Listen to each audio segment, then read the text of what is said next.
Alright, so you do have to remove the rear armrest.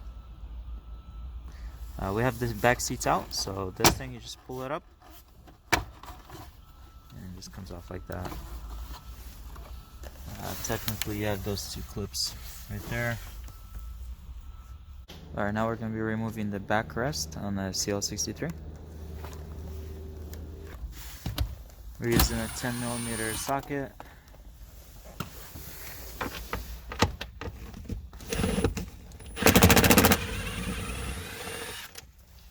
There's gonna be two of them in there. It's gonna, you can't really get to it. There's gonna be one right here.